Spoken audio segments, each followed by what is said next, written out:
Hello, this is Lady Boulay, and I hope you're having a wonderful day. Thank you for your support. Thank you for subscribing to the channel. Thank you for your thumbs up, for your comments, and thank you for sharing the videos. Thank you for all you do to support the channel. And yes, we are commanded to love one another, whether we want to or not, or whether we agree with each other or not. And I came back to make this video because I'm reading the comments of the last two videos that I did. The first one was with the head football coach at Notre Dame, and the second one was about Fat Joe stepping down from hosting the BET Awards. And I have this to say. Everybody is comfortable when black people shut up. When black Americans just shut up, suck it up, and take it, everybody is comfortable. Everybody likes it when black people are trying to make peace with everybody. But the minute you open your mouth and say something that's disagreeable to certain people, then they come back and say you're being negative or you're being divisive. Black people have taken enough, and black people have shut up enough. And I'm not going to shut up. Now, I do try not to violate the guidelines of YouTube. But this is a ministry for me, and this is a voice for me, and I'm going to use my voice. I'm not going to use my voice to try to appease people who are not trying to appease me or who are not trying to appease black people. When people have benefited from black people's sacrifice and struggle, they should not be ashamed to say something in appreciation of that. We have been so beat down and bullied in this country into believing that nothing that we do is of any value or substance. It's always what somebody else does, what somebody else has done. We sacrificed to turn this country around. Even the decent Asians acknowledge that they have benefited from the civil rights movement. Because before the civil rights movement, before this country opened up, Asians weren't doing anything in this country but cooking rice and ironing shirts. So I said that the head coach at Notre Dame, Marcus Freeman, should have shown some appreciation for the opportunities that he has at Notre Dame. Yes, he's qualified. Yes, I'm sure he's a good coach. But there were good, qualified men before he came on the scene, and they didn't get a chance because of discrimination. Okay? That's exactly why they didn't get a chance. He got a chance because black people fought against the discrimination system. If some white person had sacrificed something to give him a job, I guarantee you he would have thanked that white person. And some people felt like he took the right approach because the emphasis shouldn't be on him being black. The emphasis should be on the players. You can walk and chew gum at the same time. If somebody makes mention of the fact that you are the first black person to do something, and you know that opportunity came because of the struggle of black people, then you should not be ashamed to say it because you wouldn't even have that opportunity if it had not been for those black people. And if you have a black parent, you ought to recognize that even more so. And for somebody to suggest that, well, he shouldn't say anything about he shouldn't say anything about being the first black and the first Asian because he should focus on the players. The players are there too because of the advocacy and the agency of other black people. So they ought to be proud as well. Furthermore, people are afraid to mention America's history.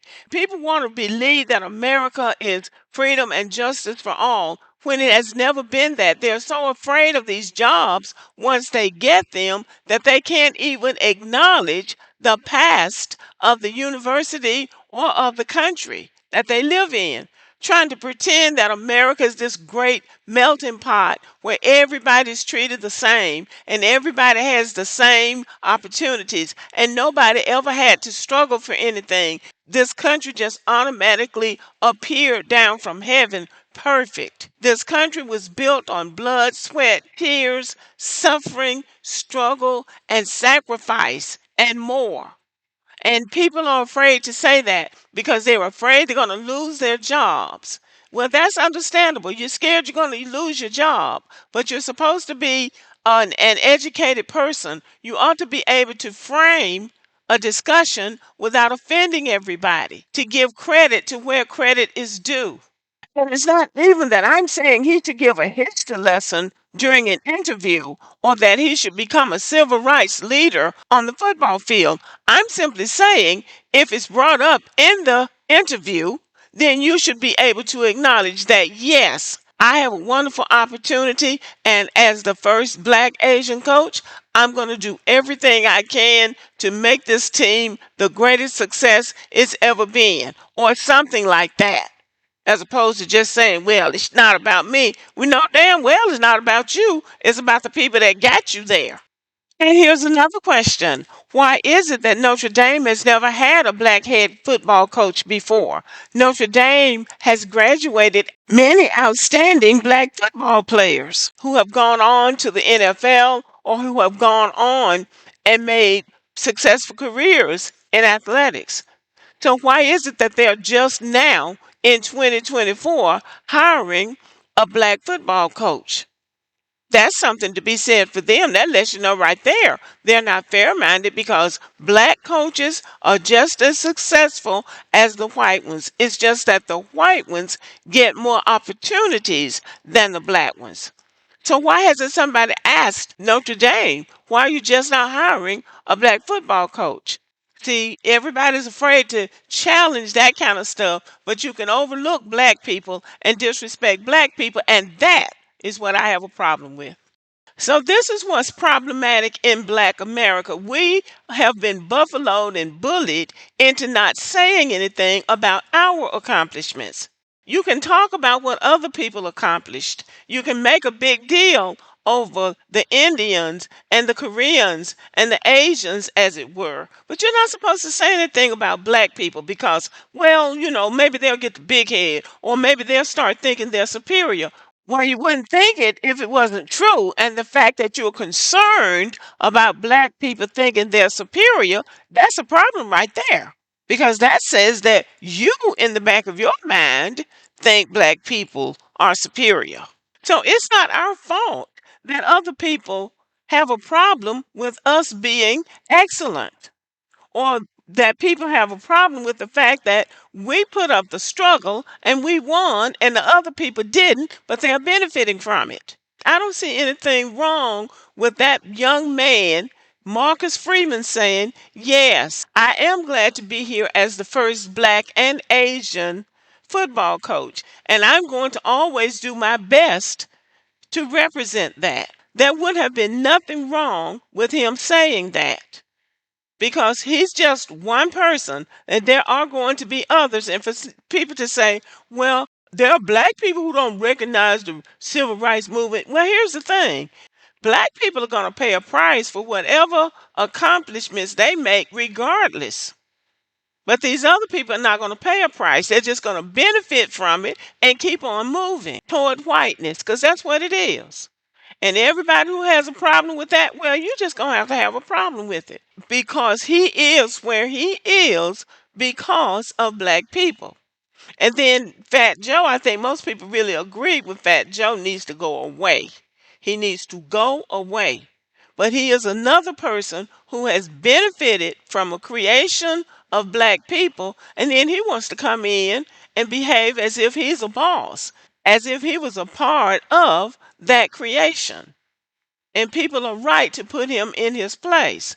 Black people have shut up long enough. You're not supposed to say that you're the best at everything, but you're supposed to put some mediocre white person or some mediocre person of another group up. Those days are over. Those days are over. Black Americans have shut up long enough. Now is the time for us to speak up. And I think we should speak up with a very firm voice. You don't have to be rude. You don't have to be nasty. You don't have to be abusive to speak your mind and to speak on your people's accomplishments. It's time to turn over a new leaf. It is time for us to realize that we are deserving of acknowledgement and we are deserving of respect, and that people who have benefited from our struggle, who have gained something because of our agency, should be appreciative and they should be willing to voice that.